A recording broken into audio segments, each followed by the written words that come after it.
రెండు మోసాలు అలుపెరగకుండా ప్రజల్లోకి వెళ్లి ఎన్నికల పోరులో రణరంగంలో తనదైన పాత్ర పోషించారు ఇటు కార్యకర్తలు. అలాగే భారతీయ జనతా పార్టీ జాతీయ ప్రధాన కార్యదర్శి కరీంనగర్ ఎంపీ బండి సంజయ్.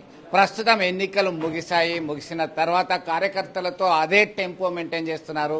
మనతో ఉన్నారు, వారి అభిప్రాయాన్ని మనం పంచుకుందాం.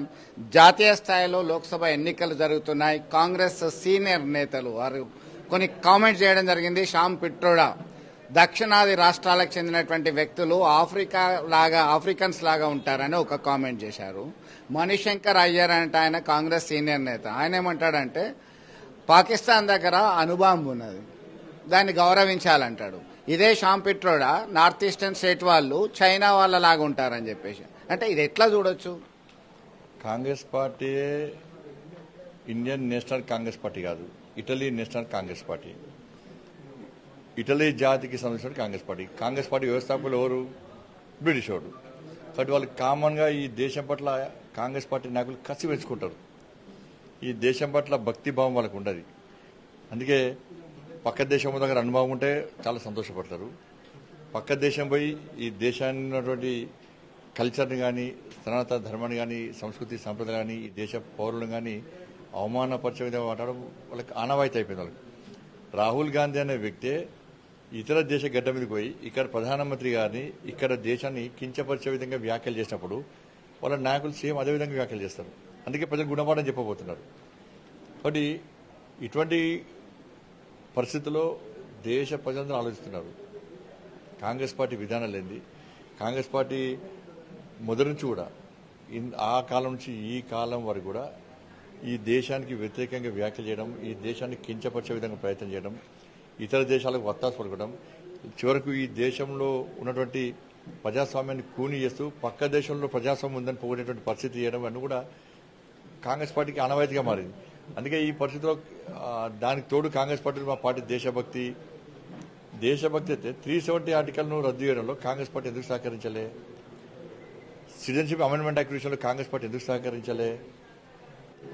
కాబట్టి ఇవన్నీ కూడా కాంగ్రెస్ పార్టీ ప్రతి దాన్ని రాజకీయంగా చూస్తుంది తప్ప దేశానికి ఆపద వచ్చినప్పుడు, ఈ దేశానికి కష్టం వచ్చినప్పుడు, ఈ దేశం పట్ల ఇతర దేశాలు వేరే రకంగా వివరించినప్పుడు అన్ని రాజకీయ పార్టీలు ఒక్కటి కావాలి, భారతీయులందరూ ఒక్కటైన భావన ప్రపంచ దేశాలకు ఇవాళ మనం అందించే ప్రయత్నం చేయాలి. మీరు చూడాలి, లాక్డౌన్ విషయంలో కాంగ్రెస్ పార్టీ హేళన చేసింది. మోడీ గారు లాక్డౌన్ ప్రకటించారు, అవగాహన లేదు, ఇట్లా అని చెప్పని. కానీ మనం లాక్డౌన్ విధించిన ప్రపంచ దేశాలు ఆదర్శంగా తీసుకున్నాయి. దాన్ని కాంగ్రెస్ పార్టీ సమర్థించేది, వ్యతిరేకించింది. కానీ ఎకానమీ విషయంలో కూడా అన్ని విషయాల్లో రాజకీయాలే విమర్శలు చేసుకోవడంలో తప్పేం లేదు. కానీ దేశ భద్రతకు సంబంధించి, దేశానికి సంబంధించి అటువంటి పరిస్థితుల్లో వ్యవహరించాల్సిన తీరు విషయంలో జాగ్రత్తగా ఉండాల్సిన అవసరం ఉంది. కాంగ్రెస్ పార్టీ మొదటి నుంచి కూడా ఈ దేశానికి వ్యతిరేకమైన పార్టీ. ఆ కాంగ్రెస్ పార్టీలో ఉన్న నాయకులందరూ కూడా ఈ భావజాలానికి, భారతీయ భావజాలానికి వ్యతిరేకంగా ఉన్నటువంటి వ్యక్తులు. కాబట్టి కాంగ్రెస్ పార్టీ దేశ వ్యతిరేక వ్యాఖ్యలు చేసినా దేశ ప్రజలు పట్టించుకునే స్థితి లేదు, కామన్ అయిపోయింది అది. ఈ దేశం గురించి గొప్పగా మాట్లాడితే ప్రజలు చర్చించుకుంటారు, కాంగ్రెస్ పార్టీ నాయకులు దేశం గొప్పదని చెప్తున్నారు అని చర్చించుకునే స్థితికి వస్తుంది. దాన్ని కాంగ్రెస్ పార్టీ నాయకులు ఆలోచించాలి. వాళ్ళ నాయకుల పట్ల కాంగ్రెస్ పార్టీ వ్యవహరించలేదో వాళ్ళ ఆలోచనతో బయటపెట్టాల్సిన అవసరం ఉంటుంది. రాష్ట్ర ముఖ్యమంత్రి రేవంత్ రెడ్డి ఒక కామెంట్ చేశారు. ఇప్పటి నుంచి నేను పరిపాలన మీద దృష్టి పెడతా, పక్క ఇచ్చిన హామీల మీద నేను దృష్టి పెడతా అని చెప్పి కామెంట్ చేశారు. ఇన్ని రోజులు ఎందుకంటే ఎవరు ఆపినట్టు? ఇన్ని రోజులు ఎవరు ఆపినారు? పాకిస్తాన్ ఆపిండా? పాకిస్తాన్ బాగా ప్రేమ వీళ్ళకు. సర్జికల్ స్ట్రైక్ జరిగిందా, జరగలేదా? వాటి మీద ఆధారం కావాలి. ఇక్కడ మేము ఇచ్చిన హామీలు 100 రోజులు గ్యారంటీలు అమలు చేస్తూ ఉన్నారు. దాని మీద వీళ్ళకి సోయి లేదు దాని మీద. కాబట్టి 6 గ్యారంటీల విషయంలో ఇన్ని రోజులు ఎందుకు అమలు చేయలేకపోయారు? మీకు ప్రజలు ఓటేసేటప్పుడు 100 రోజులు హామీలు నెరవేర్చండి అట్లయితే మీకు ఓటేస్తామని చెప్పారా? 6 గ్యారెంటీలు 100 రోజులు అమలు చేస్తున్నది మీరే. 5 లక్షల కోట్లు అప్పున్న విషయం వాస్తవం. అది మీరు చెప్పారు, మేము చెప్పినాం. ప్రజలకు తెలుసు, మీకు తెలుసు, మాకు తెలుసు. ఎట్టి బస్సులో ఎన్ని కష్టాలు వచ్చినా, ఎన్ని ఇబ్బంది వచ్చినా 100% చేస్తున్నారు. 100 డేస్ దాటింది. ఇవాళ టీవీలు చూసినా ఇంతకుముందు ఏమైంది? కొనుగోలు విషయంలో సమీక్ష చేస్తారు. కొనుగోలు అయిపోయినాయి 80% కొనుగోలు అయిపోయినాయి. తరుగు తాలు తేమలు కూడా కొంటున్నారు. ఎంతమంది కొన్నారు?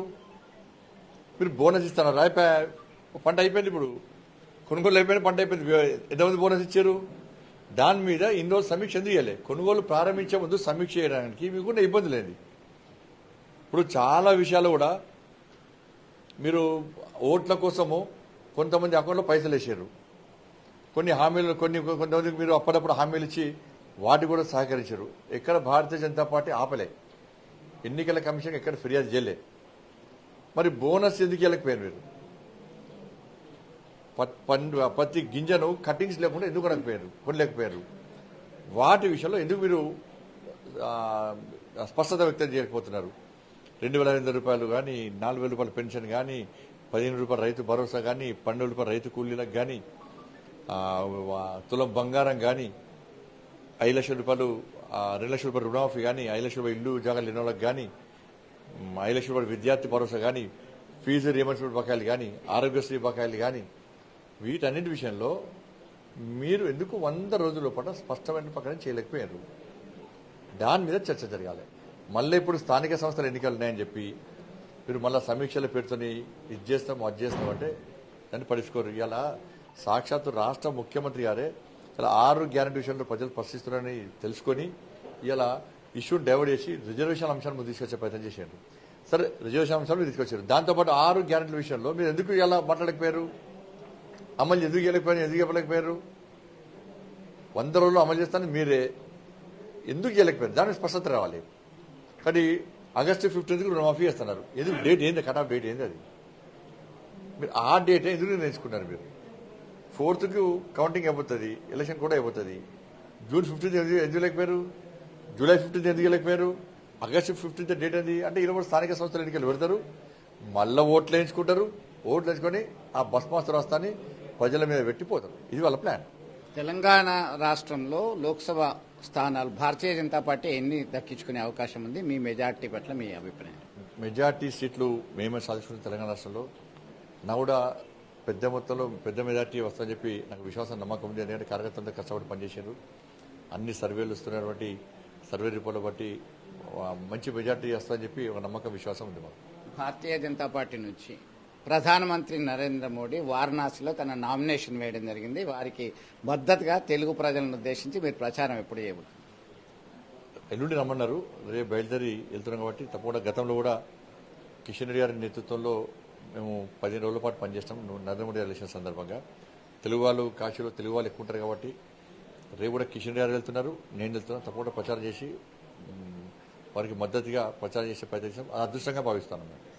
ఖచ్చితంగా ఈ దేశం పట్ల ప్రేమ, ఆప్యాయతలు, గౌరవం కాంగ్రెస్ పార్టీకి లేవని చెప్పి మండిపడుతున్నారు బీజేపీ అభ్యర్థి సంజయ్. అలాగే భారీ మెజార్టీతో విజయం సాధించడం పక్కా అని చెప్పి ధీమా వ్యక్తం చేస్తున్నారు. అలాగే నరేంద్ర మోడీ విజయం కోసం తెలుగు రాష్ట్రాల నుంచి ఇక్కడ నుంచి బండి సంజయ్ అలాగే కిషన్ రెడ్డి, బీజేపీ రాష్ట్ర అధ్యక్షుడు కిషన్ రెడ్డి ప్రచారం చేయడానికి వారణాసి వెళ్తున్నటువంటి విషయాన్ని చెప్పడం జరిగింది. ఇప్పటికైనా రాష్ట్ర ముఖ్యమంత్రి రేవంత్ రెడ్డి ఇచ్చిన హామీలు అమలు చేయడంలో దృష్టి పెట్టాలని చెప్పి సూచిస్తున్నటువంటి పరిస్థితి. అసలైన తొలి వెలుగు.